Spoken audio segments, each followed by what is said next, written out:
오늘 예레미야 17장 12절부터 18절까지의 말씀인데요. 예레미야의 찬양, 또 예레미야의 예배로 시작합니다.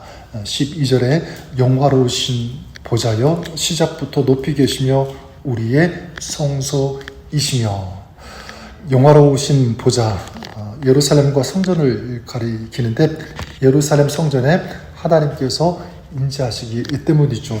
사실 이 고백과 찬양은 유다의 찬양과 유다의 고백이 되어야 했습니다.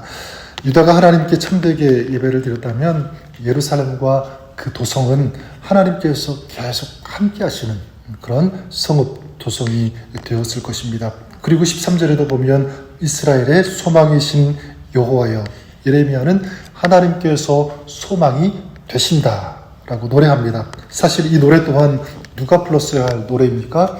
유다가 불렀어야 할 노래죠. 그런데 유다는 하나님을 소망으로 삼지 않았습니다. 반대로 돈과 쾌락과 명예 이런 것들을 자신들의 소망으로 삼았다는 것입니다. 자, 그렇게 했을 때 결과가 무엇이냐면 2절 후반절에 무릇 주를 버리는 자는 다 수치를 당할 것이라, 무릇 여호와를 떠나는 자는 흙의 기록이 되오리니 이는 생수의 근원이신 여호와를 버림이니이다. 수치를 당한다. 그리고 흙의 기록이 된다. 이렇게 말씀하고 있습니다. 흙의 기록이 된다. 여러분, 바닷가에 글씨를, 해변가에 글씨를 쓰면 파도가 그 모래를 덮으면 어떻게 되죠? 썼던 그 글씨가 순식간에 사라져 버리고 맙니다. 하나님을 버리고 하나님을 떠났을 때, 그러면 그동안 쌓아왔던 것, 그리고 그의 인생이 허무하게 사라져버린다라는 것을 말씀하고 있는 것입니다. 그런데 예레미야는 어떻게 했죠? 영화로우신 하나님을 찬양하고 예배했습니다. 그리고 하나님께 소망을 두었다는 것입니다.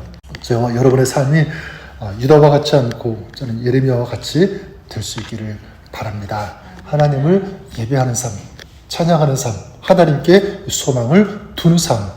그리고 이제 뒤에 14절부터 18절까지는 예레미야의 기도가 이어지는데 14절에 보면 이렇게 기도하죠. 여호와여, 주는 나의 찬송이시오니 나를 고치소서. 그리하시면 내가 낫겠나이다. 나를 구원하소서. 그리하시면 내가 구원을 얻으리이다. 나를 고치소서. 나를 구원하소서. 기도합니다. 자, 이 기도에서 우리는 지금 예레미야가 어떤 상황 가운데 있는지를 추측해 볼 수가 있는데요. 예레미야는 지금 깊은 고독감, 깊은 두려움 가운데 있다라고 생각해 볼 수가 있습니다. 어떻게 알 수 있냐면 15절에 예레미야가 이렇게 기도하죠. 보라, 그들이 내게 이르기를 여호와의 말씀이 어디 있느냐, 이제 임하게 할지어다 하나이다. 유다 백성들이 예레미야에게 어떻게 하고 있는지를 보여주고 있는 말씀인데, 한마디로 말하면 지금 예레미야를 조롱하고 있다, 그리고 핍박하고 있다라고 볼 수 있습니다. 여호와의 말씀이 어디 있느냐, 이제 임하게 할지어다 하나이다. 어떤 상황입니까? 예레미야가 유다에게 지금 하나님께서 너희들을 심판하실 것이다 라고 외칩니다. 하지만 아직 본격적인 심판은 임하지 않은 그런 상태죠. 그러자 유다가 어떻게 하냐면 예레미야에게 조롱합니다. 우리가 심판을 받아서 나간다고 네가 외치고 있는데 당장 그 심판이 임하도록 한번 해봐라. 그런 식으로 지금 조롱하고 있습니다. 하나님께서 유다에게 회개의 기회를 주시려고 잠시 심판을 멈추신 것인데 유다는 당장 네가 그런 말 했으니까 그 심판이 임하도록, 하나님의 말씀이 그렇게 했다면 그렇게 해봐라. 당장 이렇게 조롱하고 있는 것입니다. 뿐만 아니라 예레미야가 자신들이 망하게 한다, 그것을 바란다 이렇게 생각하고 예레미야를 핍박하죠. 죽일 듯이. 이런 상황에서 아마 예레미야는 죽음과도 같은 고독과 두려움을 느꼈을 것입니다. 그래서 하나님께 간구하고 있는 거죠. 자신을 고쳐주시고 치유하여 주시옵소서, 구원하여 주시옵소서. 여기서 우리가 한번 생각해 볼 수 있는 것은 이것입니다. 예레미야 같은 위대한 선지자도 이렇게 외로움, 고독, 염려, 두려움에서 자로울 수 있는가? 그렇지 않다는 것입니다. 많은 경우 사람들은 예레미야 또 성경에 나오는 위대한 인물들이 있죠.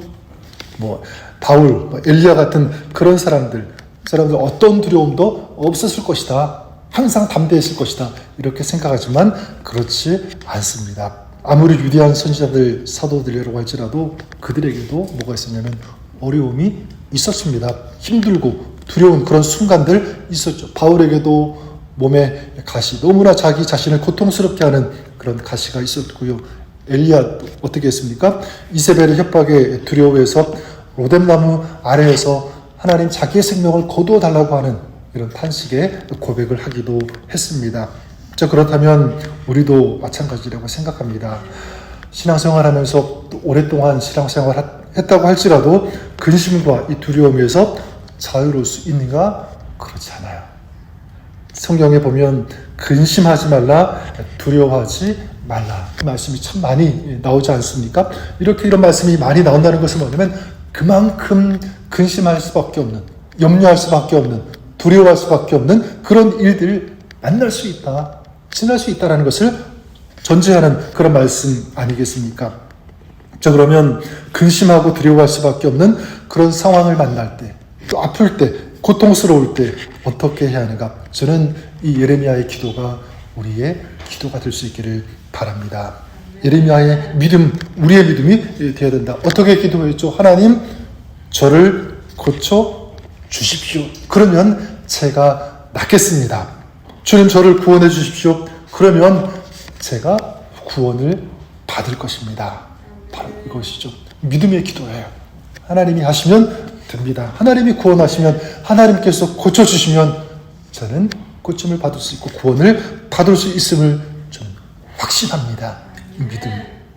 그리고 예레미야에게서 배울 수 있는 것 또 한 가지가 있는데 16절에 보면 이렇게 고백하죠. 나는 목자의 직분에서 물러가지 아니하고 주를 따라 싸우며. 예레미야 지금 어떻게 합니까? 나는 지금 두려움도 있고 걱정이 있는데 여기 보니까 이 직분을 감당하지 못하겠습니다. 그러고 있나요? 그렇지 않죠. 그럼에도 불구하고 염려와 두려움이 있지만 그럼에도 목자의 직분에서 물러가지 않고 주님을 따르겠습니다. 이것입니다.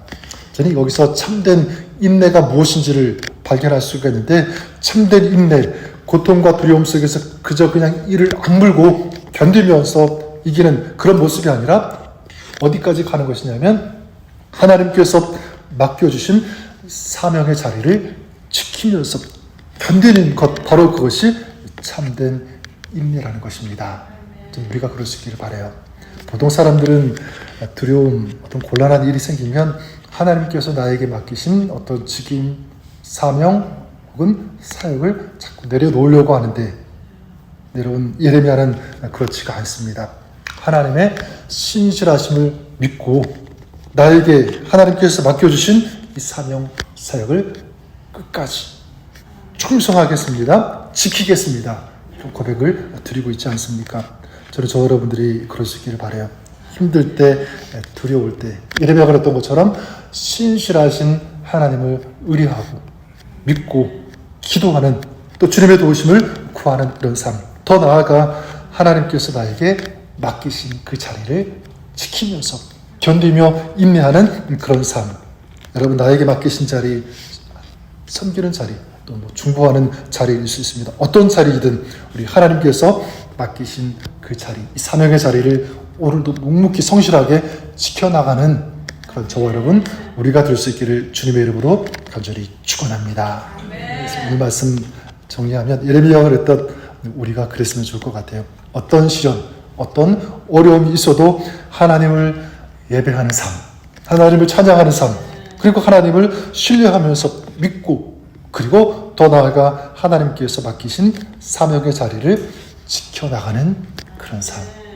이것이 오늘 여러분의 삶이 될 수 있기를 주님의 이름으로 간절히 축원합니다. 그런 삶 살아갈 때 주님께서 기뻐하실 것을 믿습니다. 오늘도 주님 안에서 승리하시는, 또 주님과 동행하시는 삶이 될 수 있기를 다시 한번 주님의 이름으로 축복합니다.